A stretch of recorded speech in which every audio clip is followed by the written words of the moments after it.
Woo, woo, woo. Yeah, baby.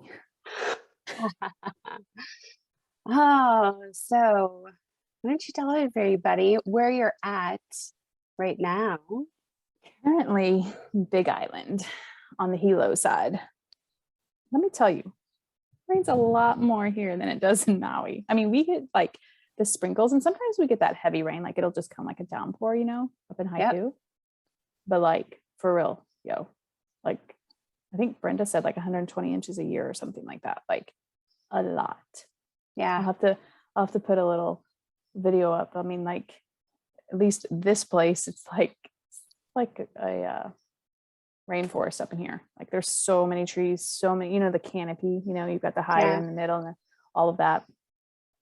But it's nice. It's nice to sit out on the front porch. So it's been good. Very good. So all the birds and the little Roosters. Yeah.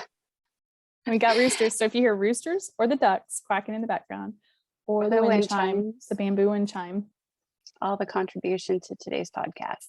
Yeah. So why don't you tell everybody what we're talking about today? Talking about parenting from what did I say? Expanded. Yep, an expanded higher vibration, expanded vibration. Yeah. Mm-hmm. And just for those of you watching, we all have children. If we don't actually have given biological birth to children, we have our inner child. So our inner little boy and our little inner girl, everybody has one. You came from male DNA and female DNA that came together. And so you have an inner child, little boy, little girl, and you also may have some actual offspring. So we're going to be talking about all of that today. Boop, boop. It's good. Yeah. So I'm going to invite everybody. And if you're driving, like pull over. It's worth it. If you're doing something where your focus needs to be elsewhere, maybe consider coming back to this episode. But I want you to all just consider the invitation to close your eyes and turn your awareness inward. Notice your breath.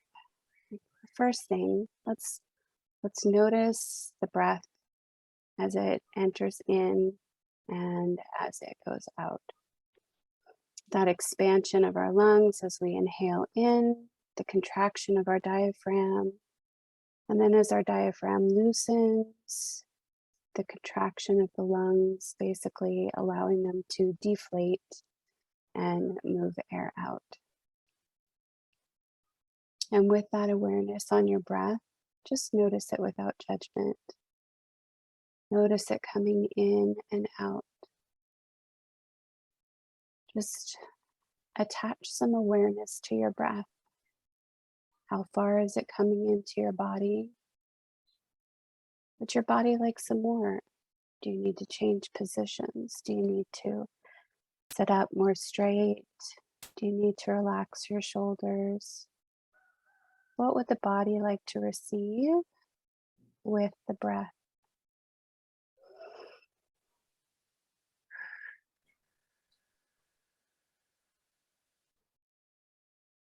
I want you to just notice with that awareness of your breath.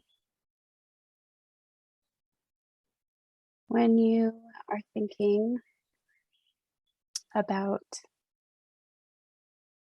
the many thoughts that go through our heads in a given day, I want to just bring some awareness to what I call the yes and no. So when you're breathing in and breathing out, just kind of notice what's going on inside your body, maybe just outside the breath.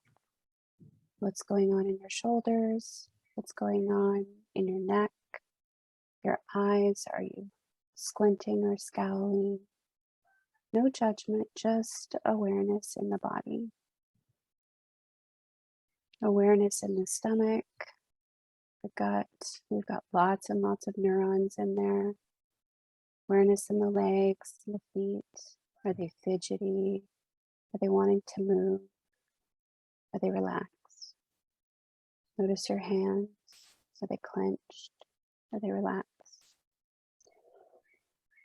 So bringing awareness to the body. And then I just want you, if you'd like, to try asking your body, what parts of my body feel light and good? What parts of my body feel like they are a yes? And what parts of my body feel maybe heavy or tense?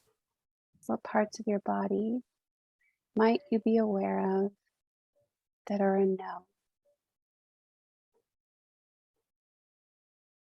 And just I want to start introducing this idea of tuning into our body's awareness, tuning into the yes and the no, tuning into what we know about who we are.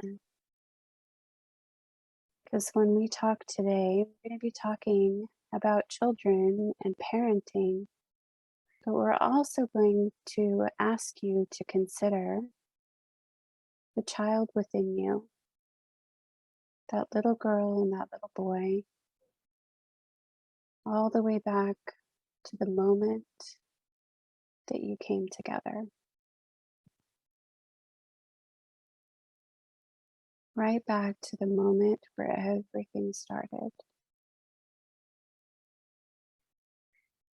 And with that awareness, with that understanding of what feels like a yes in our body, and what feels like it's heavy or a no in our body, can we start to have the gift of discernment to what belongs to us and what has been handed to us? And that very much correlates with our parenting, our culture, our religions, and our society. So again, just bringing that awareness back to the breath, focused on the heart beating, and then allow that awareness to expand to all of the edges of your body.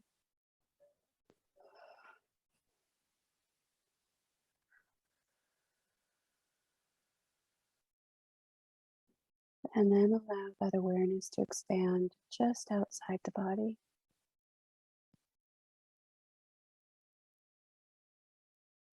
And this is something you can start practicing every day. It's just taking a moment. You can leave your eyes open, you can close them. It's totally your choice.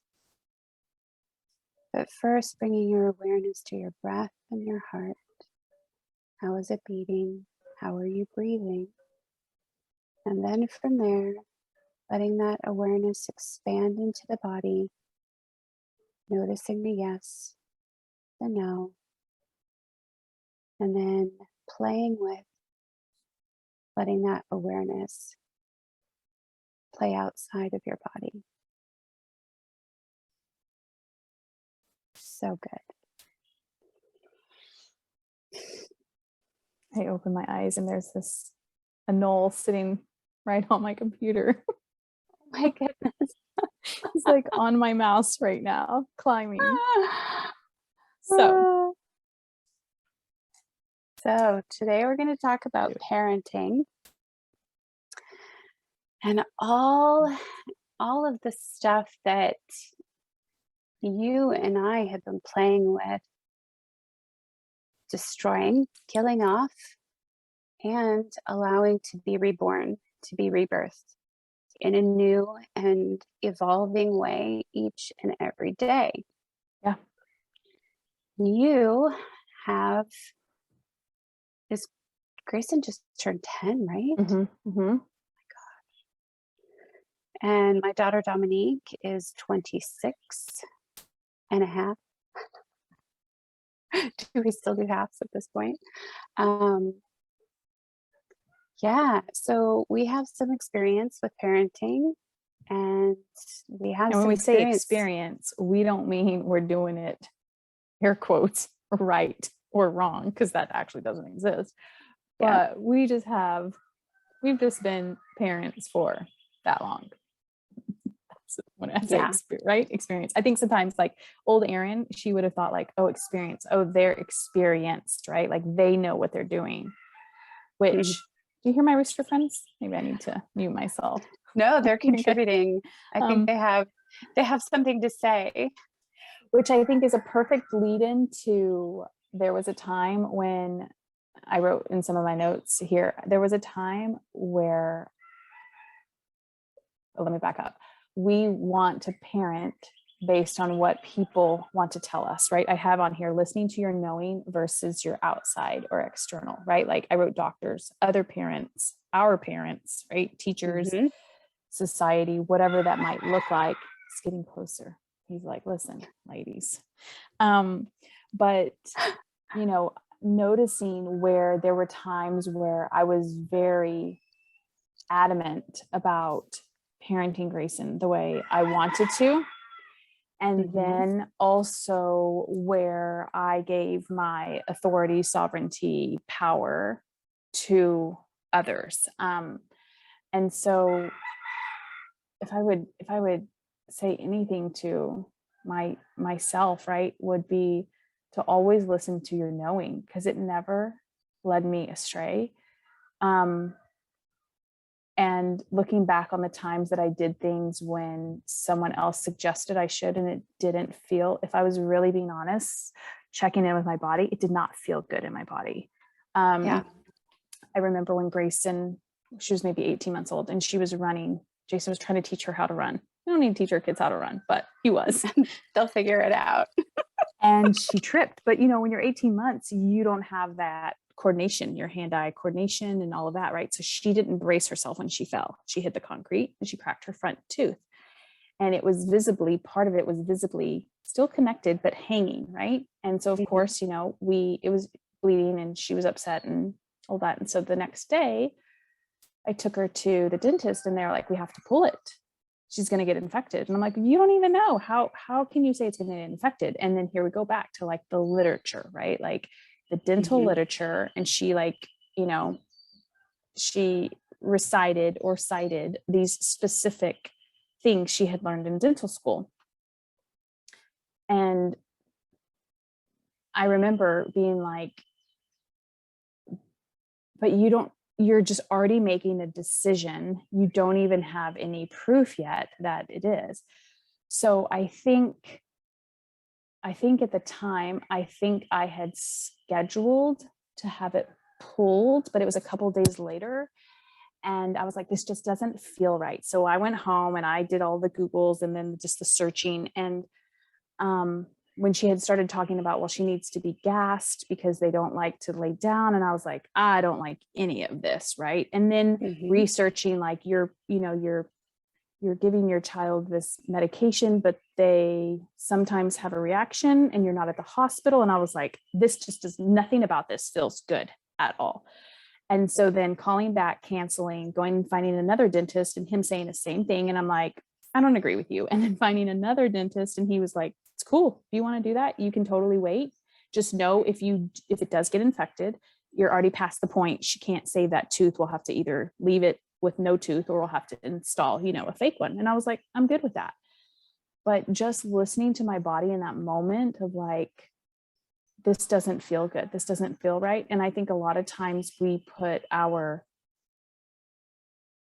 authority to the doctors because they've been to school, they know better. I'm air quoting, right? They know better. Yeah. They have seen hundreds, thousands of children, all of this stuff, but there is nothing like your own child knowing what feels good for them and knowing what feels good for you as a parent. And this is so good because you and I have actually never discussed this specifically. Um, I love the contrast. I get excited about yours and my relationship, especially in moments like these when I get to see the gift that like our experiences mirror to each other. So, on that note, Dominique, when she was little, she had perfect, beautiful teeth. She also fell running in school, but that was a whole other thing where she fell and cut the side of her eye. and had to have stitches in her eyebrow, and it broke her glasses and whatnot. But um, when she was younger, um, and her teeth started coming in, we had taken her to the dentist, and of course they do all the x-rays, and they said, she's missing 4 of her adult teeth. And they were talking about it being a genetic thing, it skips a generation and all of that. And they were saying, you're going to need to go see an orthodontist, you're going to need to see a specialist, blah, blah, blah. And so we ended up going to an orthodontist because I'd had all kinds of teeth issues. I'd have had braces twice, and doctors that wanted to do things to my jaw, and just ridiculous amounts of stuff. But my mom had she had dentures because she had had really bad teeth.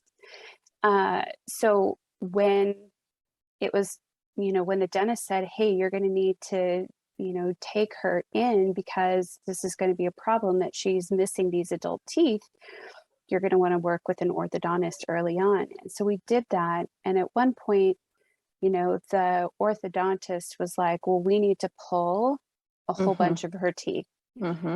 And I just remember thinking how awful that felt.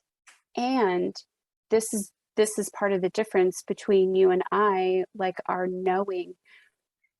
I was not in touch with my body very well at that time. And while it felt yucky and it felt uncomfortable, and I didn't want to have to do that to our daughter, I didn't realize I had any other choices. I thought I had no other choices. This is what I had to do. And I remember taking her in to, I think it was an endodontist or something, where they gassed her and they pulled a bunch of her teeth. I mean, it was like a torture scene from a movie for her. And then she was so self-conscious after that. And orthodontically, they were able to do some things, but I'm like, why couldn't those baby teeth have stayed in? And, or why couldn't we have let things go a little bit more naturally? But at the time, I did not have the ability to speak up, to speak out, to say what I felt, or even be that in tune with what I was knowing inside my body. Like, all of this feels shitty. Well, let me also say, like, I don't want to say I was like totally in tune, not like how, I mean, we continuously get in tune with our bodies, right? So just to those of you that are listening, it wasn't like I was so in tune with my body and I just knew this wasn't, it just didn't feel,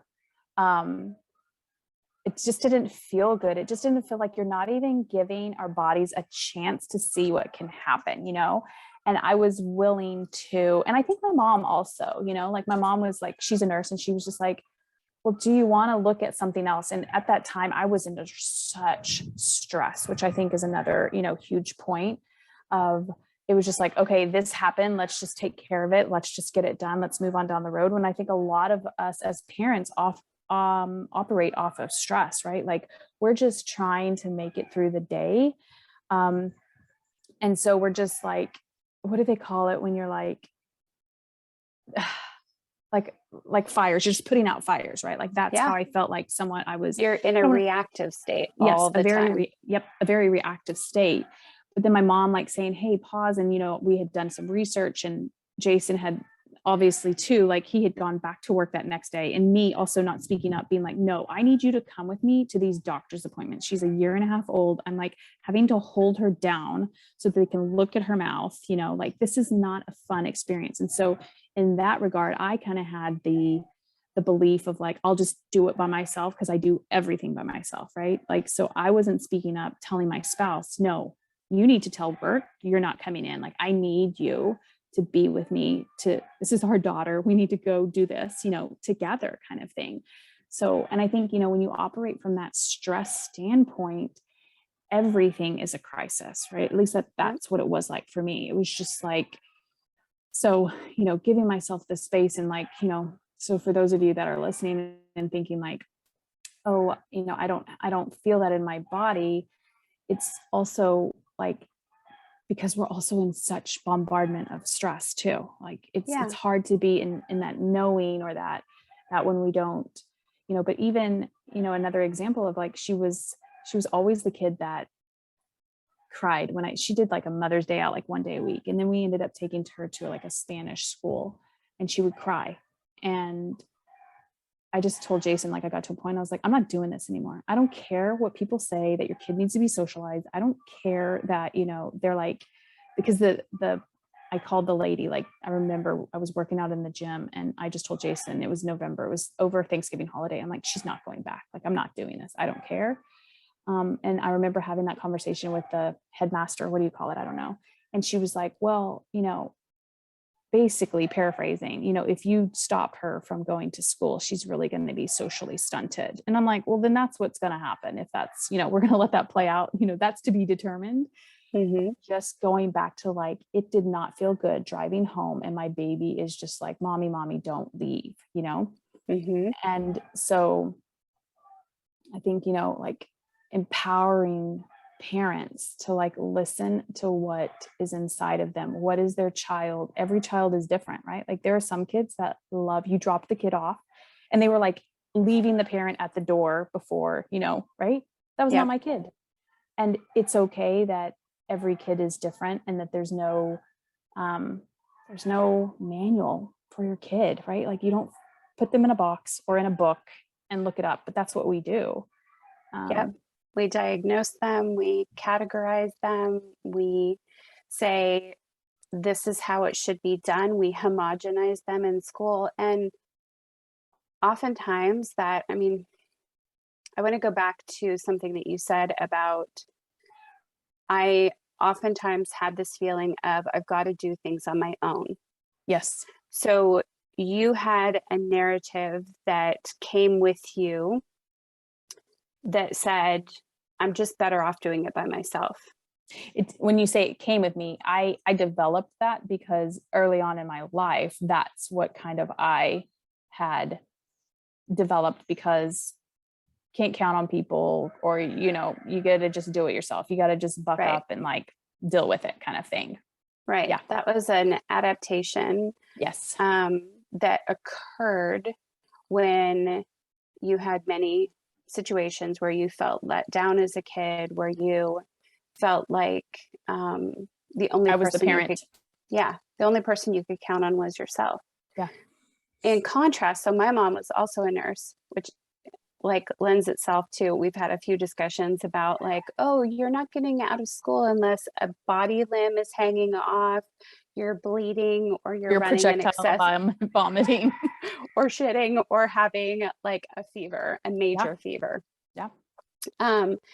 However, my mom came with the story of, I have bad teeth, and she was missing several teeth. So she had her baby teeth into adulthood before she ended up getting dentures.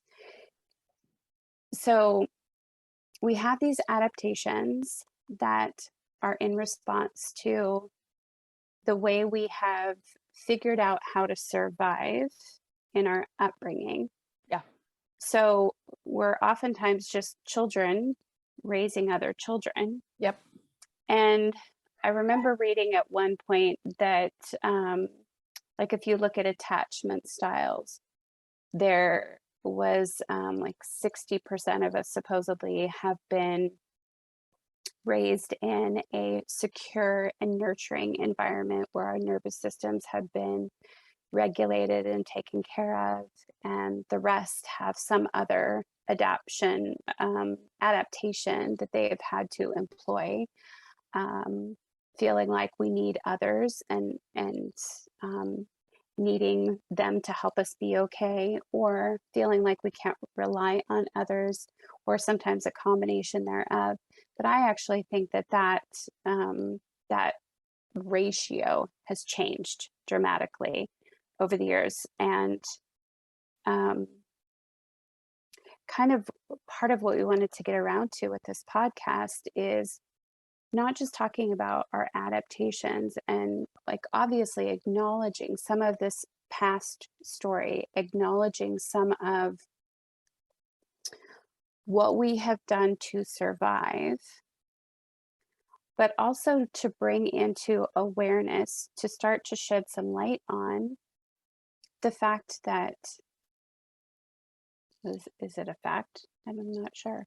Um, give light to the awareness that there's survival, and then on the other complete other side of the spectrum is thriving, vital, and there's a pathway that is in between those 2 points, like just merely surviving and thriving and expanding. So when we talk about parenting from a new vibration, I would love to talk about some of the points that we've seen in our kids evolve. So maybe Erin, the invitation to you would be to share, what have you noticed since you pulled Grayson out of school? And who were you as the survival parent? And what evolution have you seen in your relationship creationship with your daughter? How have you seen that move basically towards like thriving? Yeah, I think that before it was kind of like, this is the way it's going to be because this is the way I was parented, right? Like we didn't spank Grayson. I didn't get spanked too much because I learned how to like play the game, right? But my brother and sister did.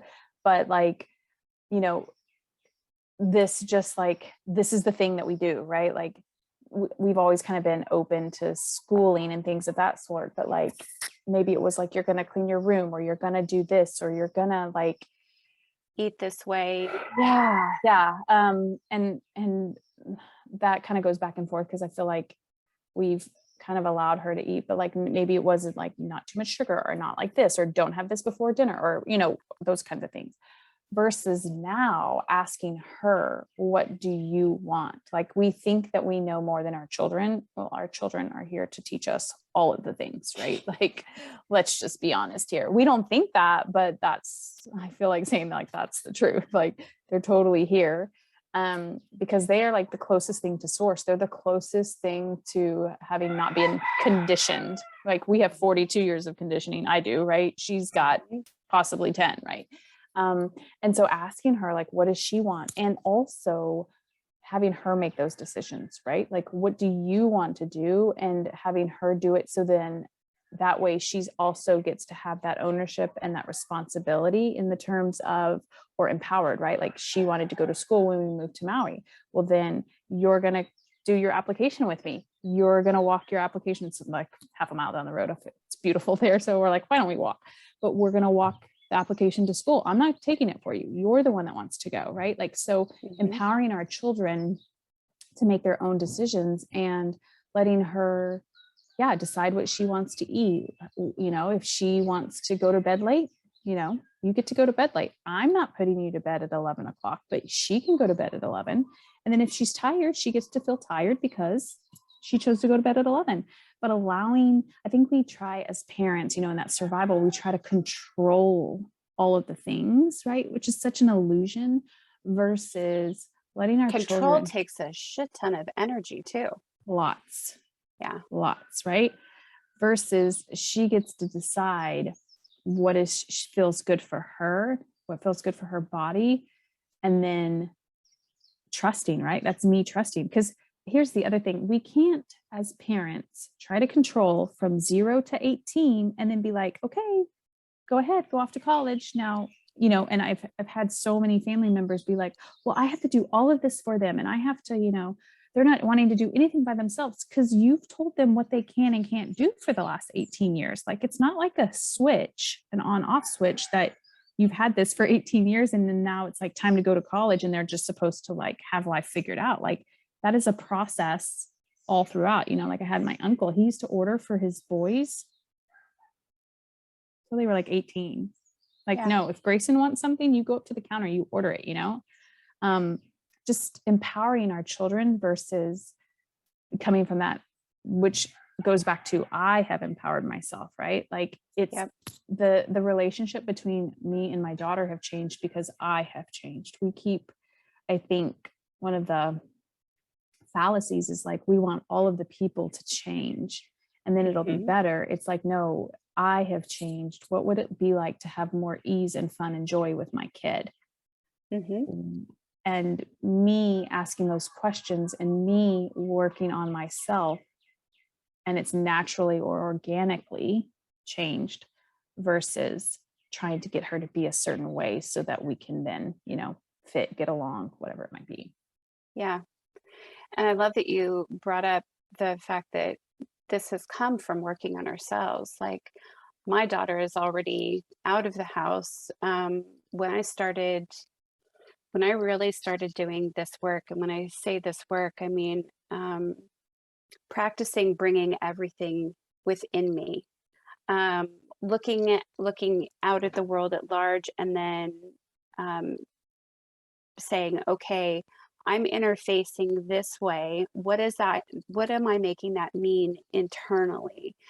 Um, Everything I tell someone else they should do, how they should feel, what they should think, I'm like, I got to turn that right back in. How does that feel for me? What is true for me? Um, I like that you brought that up because really, a lot of us have parented from a place of um,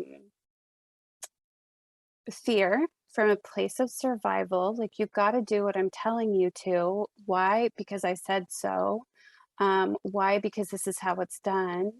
And if we still are that within ourselves, like, nothing is going to change. Same patterns are going to repeat.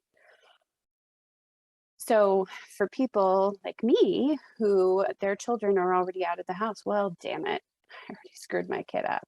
Like, now what? But the important piece that I would love all of you to just maybe play with this idea for a moment is that every time I heal that part of myself, that energy transfers out to our daughter. Every time I have a situation that comes up and I bring that back to myself, what do I know about this? What do I sense in my body? And is that something that belongs to me? Like, is this mine? And when I say, is this mine? It's like, where did I learn this from? Where did this where did this come from? And it's not like I have to dig back and find every moment that my mom said this or my dad said that, or a coach, a teacher, a parent, a doctor, right? A, a pastor said something. I don't have to narrow it back down, but just like we were talking about that yes and no, or I was kind of exploring that in the body.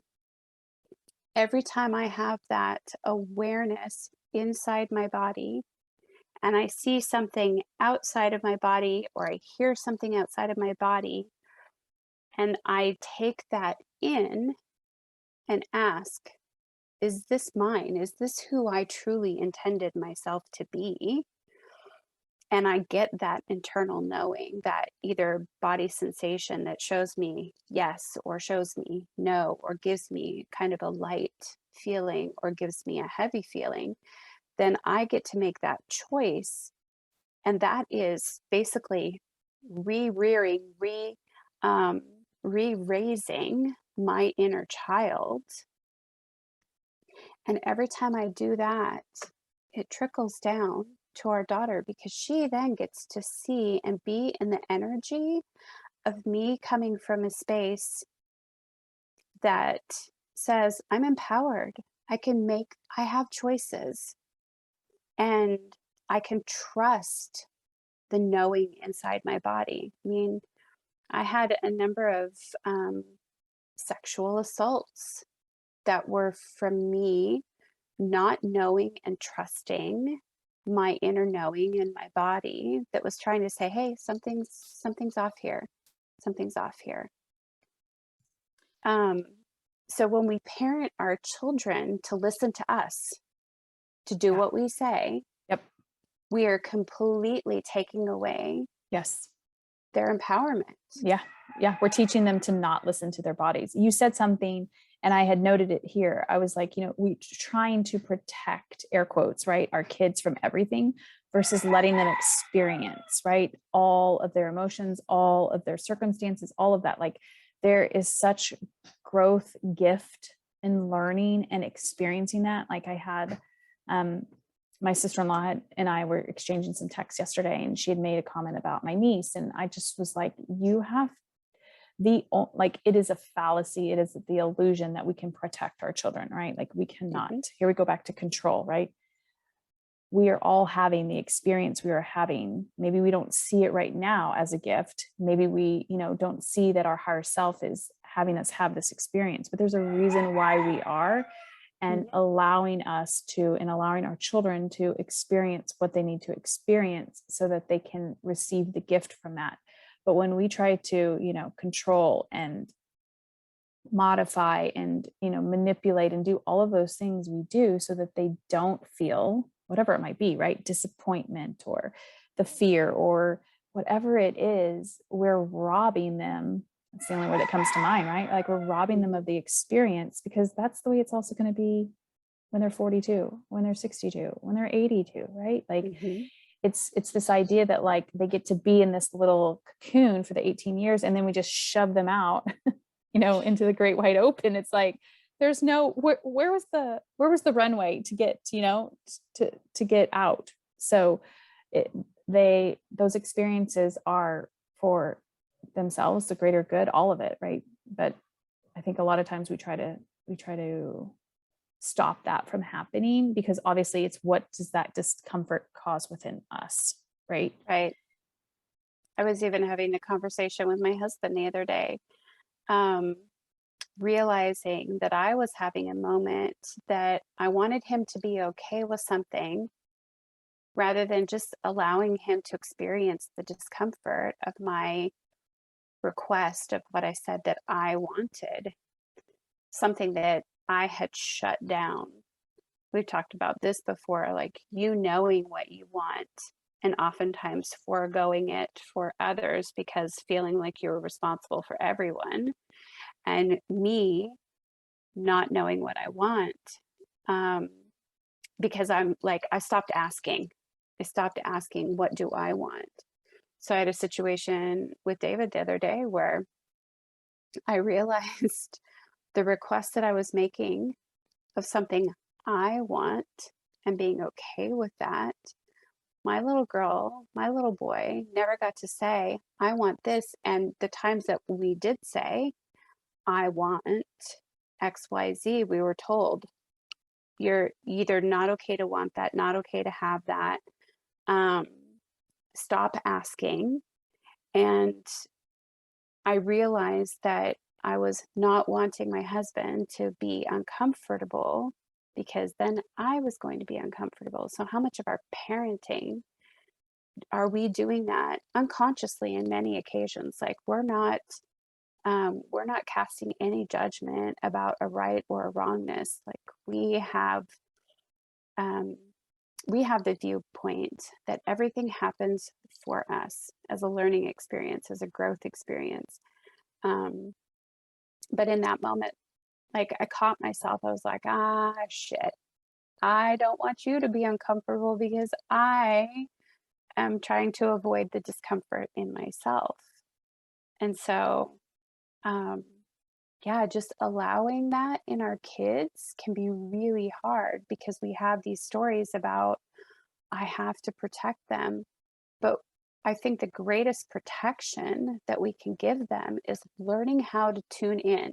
Like, it's not learning how to run a sewing machine or change a tire or program a computer that is their like, they can figure that stuff out on their own if it's something that is They desire to do. If they yeah, desire to do it, they will figure it out on their own. Exactly. Yeah. Exactly. I think the greatest gift that we can give our children and ourselves, our own inner children, is the gift of knowing how to tune inward and find our own empowerment. Because when we get to recognize that we have a choice in any given situation, we have power. We have the power to choose, Yeah. and we take that away from our kids. Yeah. I think what's also helpful, and you and I haven't talked about this yet, but I think it would be helpful also too, is like on the podcast, because I think you might have a lot of people that are like, that's great, ladies. But how does that actually happen? And the how it looks like, for specific examples, when your kid decides that they don't want to do their homework, and a lot of times we want to, I'm just using that as example, right? And then we're nagging them to do their homework. Have you done your homework? Have you done your homework? Have you done your homework? Have you done your homework? Right? And then that causes that tension between the children and the child and the parent, right? Mhm. Versus, is it too loud? Do I need to go inside? Can you hear No, like the it's dogs? all this is Okay. making me burp. It's great. There's like a whole like cacophony of dogs now barking. Like everyone's like, yes, yes, yes, keep talking, keep talking. But okay, so And you it's have this making me burp. So this is good. We're moving some energy here. so you have this tension between parent and child, right? Because the Mhm. parent doesn't want the child to feel uncomfortable when the teacher's like, hey, man, where's your homework, right? So what does that look like? That looks like allowing your child not to turn in their homework. That looks like you sitting, whether it be physically or wherever you are in your body, allowing that sensation of that urge, right? That urge to like, I want to tell my kid, I want to ask my kid, right? That just is allowing and sitting with whatever that feeling might be, right? So that is the practice. People want to know, like, well, how do I do that? You stop, first of all, you are aware of what am I doing, and you stop doing what you're used to doing. So if you're used to constantly asking your child, where's your homework? You stop asking. And then those are when those emotions are going to come up, right? Then Oh what's yeah. going to happen is your kid's going to go to school and they're going to get an F or whatever happens, the exchange between the teacher, and your kid's going to feel anger, frustration, disappointment, embarrassment, whatever those, and could be a multiple, right? A multitude of those emotions. And your kid's going to come home and they're going to get in the car and they're going to feel those feelings. And then you're also going to have a response to those feelings, right? So it's sitting with those and allowing that. And like, here we go back to, I have had to teach myself, like, it's okay that my child does not feel okay in this moment. It's Mhm. okay, right? But I think we're taught in a society like our kids can't ever feel discomfort. Our kids can't ever feel embarrassed or disappointed or whatever. And we're constantly just like hot potatoes, or I don't know what you want to call it, like twistering around, right? Yep. You think about the little game on the floor, we're constantly trying to manipulate to make it all work, which is super exhausting, right? Mhm. Takes a So ton of like you energy. said, the control, right? It takes a ton of energy versus how do I do it? I stop doing what I'm used to doing, because as long as you continue to do the same thing over and over, you will continue to get the same thing over and over. So Yep. it's stopping what you're doing. It's being present with your body. It's allowing those emotions to come up. And you'll also probably notice you'll want to do something to try to not feel the feeling, right? Like Yep. pick your nails, grab a glass of wine, hop on your phone, turn on the TV, whatever it might be, right? Have Call your sex, mom. smoke a Yeah, cigarette. Yeah. yeah. So it is the practice. It is a muscle that you have to practice on the daily of Mhm. sitting with what you're feeling, and also practicing when your children are in extreme discomfort, allowing them to have, and then I think also, because I used to do this a lot with Grayson, is like I knew how she could feel better if she would change the way she was thinking. So when she was telling me about all of her, let's say she was really angry, I would be like, yeah, but if change the way you think, well, I had to learn, first of all, she just got to be angry for a bit. And Yep. then if she wants to change how she feels, then we can talk about how to do that. But I think a lot of times when you start to learn how you can change your emotions, we want to jump to changing the emotion, right? Because that also Right. feels better. That's like another manipulation, Yep. versus our children just need to be really angry and punch the bed and kick the floors and kick their stuffies and whatever is safe for them to do. Yeah. Just allowing. So it's the acknowledging, oh, like I'm uncomfortable right now. And then allowing it to be there. And then here's the beautiful thing is you get to choose. You get to choose, do I want to continue to feel this way? And sometimes the answer to that question is yeah.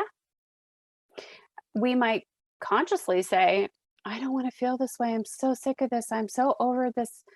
I'm so over having this fight. And asking your body, do I choose this? Is there truth in this? Is there truth in my wanting to be angry? There might be, because that might be serving a purpose that you hadn't considered yet. So that other skill of being in tune with our bodies, tuning in to feel what's light, feel what's heavy, feel what's a yes, what's a no, um, affords us empowers us with the skill of saying, okay, so right now I'm angry. I have a choice if I want to continue being angry. And and this is something that comes eventually. Like it's not the first time you're just like, no, I'm pissed. I'm pissed. I'm pissed. And I can't get out of this. Like I'm here. Right? But even just allowing that to come up and come out. And then after a little while, it's like, wait a minute, I have a choice if I want to continue to feel this way. Is this anger serving me somehow? It might be. Just notice that in your body and then just be like, all right, I'm angry. I get to feel all of this anger because it's serving me somehow. The So other thing just that, like oh, sorry, go ahead. embracing that. Yeah. The other thing that I wanted to say is a lot of times I notice we parent, and it seems so obvious. It's like, duh, but it's like we can sometimes either parent how we were parented, Hmm. or we can parent from the exact opposite of how we were parented. Right. And that I think is how I parented is like, the way my mom was, and I was like, I do not want to parent like that. So I just swung all the way on the other. Right. But Yep. that wasn't healthy either. Right. So it's like that harmony and being conscious of how do I want to parent? And is this really what I'm choosing in this moment? Or is this something that I'm parenting like this because I'm trying to avoid or resist how I was parented?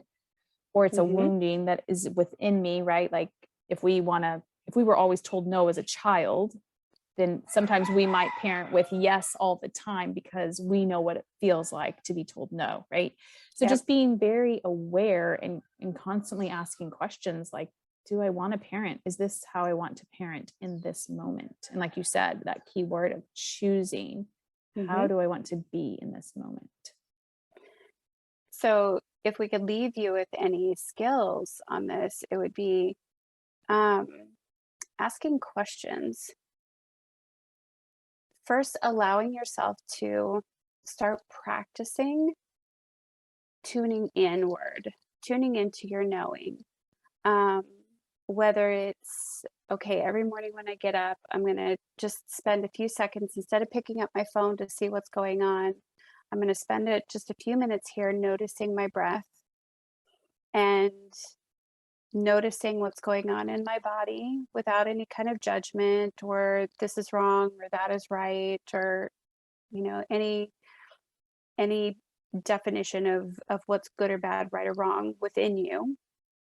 Just having this awareness and then choosing to ask questions throughout your day. And those questions will answers or potentials will come up with those questions, but it's not like you have to figure out a question, the answer to the question. Just in the asking of it, how is it I'm feeling? What is it that I'm thinking? Um, who do I want to be today? What kind of parent do I want to be today? Who is the parent that can just allow my kid to be who they want to be? Um, What would it be like to parent from a space that empowers my kid? What would it be like to empower myself? So just continually asking those kinds of questions and being open to that will then start bringing up answers or opportunities for you to see where that's happening, and then in those moments noticing the gratitude or having gratitude for whatever it is that you're asking for or who you're wanting to be, and celebrating that. Like, oh my gosh, my kid just totally freaked out and had a temper tantrum, and I remained calm. I just allowed them to feel their feelings and I didn't swoop in to try and make them stop. Oh my gosh, that's a win for me. I'm going to celebrate that. And when your kid throws a temper tantrum and you react, oh my gosh, I got to get him to stop, or, like, um, noticing that you're just like immediately triggered into discomfort. Afterwards, when things settle down, don't kick your own ass. Like, just stop it. Like, it's okay. It's all okay. Think about like when we're kids and we're wanting to do an art project. How many of us as children were told, um, like we're either too messy or we weren't coloring inside the lines, or we were doing it wrong, right? Or super praised for doing it right. Either of those things sucks, because we're either looking at the wrongness of it or we're looking at something we've determined is right. And then we're trying to always reduplicate that because we have to stay in that rightness to be valued. So the invitation is to ask those open-ended questions, and the answers will start to surface. Um, the choices will start to surface, and then the practice is like just allowing all of it to be there and for it to be okay. That's how we start raising the vibration, how we start parenting from a place of expansion and empowerment and growth, versus like making ourselves smaller, making ourselves try to fit in. One thing I wanted to leave everyone with is, I think a lot of us connect on like all of our trials and tribulations, like when you meet someone at the baseball park, you're talking about your job or this or that, like everything's always the negative. Like nobody's ever like, yeah, I have X amount of money in my bank account and I love my husband and my kids are amazing. Like nobody talks about that. So Or sometimes they do, but it's from a place of like proving, or look at all my rightness. Yeah. Look at all the things I got right. Yeah. So we connect a lot of times on parenting and how, like, I don't want to say terrible, but like how much work it is. Right. And so one of the questions also, like, what would it like to be, asking yourself, like, what it would be like to like parent from like such ease, like your kids and you and your spouse, like, or no spouse, whatever, right? Like you can have such fun doing it. And maybe that's like a huge stretch right now because you feel like so much in the trenches, but like, what, just a little bit at a time of just what would it be like where it's not like this, right? Like what are the possibilities? So I think a lot of parents connect on how their kids, aren't living up to the standards, which I just think is, let's stop connecting that way, right? Like let's, yeah. So, Or just even like bringing awareness to that. Um, as a kid, I connected with my mom. My mom wasn't a super affectionate, huggy, lovey, touchy kind of person. And I need that. I actually have realized how much I need touch and have denied myself that for so many years. But that was how we connected. And so oftentimes that would happen when I was sick or something was wrong with me, air quotes, right? Um, Occasionally, when I did something right, I got that attention. But just noticing also where we try and connect with others, either in our rightness or our wrongness, our pain or our pleasure. And um, and we sometimes we are doing that like, okay, I'm asking myself about this anger. Maybe this anger is serving me because like I can be mad with everybody else about, you know, that umpire is so unfair. He's always calling for blah blah blah because he's got a kid on this team, whatever it is, right? Sometimes that's where how we've been has been serving us. And so bringing awareness to that and then realizing it's a choice. That choice is what's empowerment versus thinking that we don't have a choice, which is very disempowering.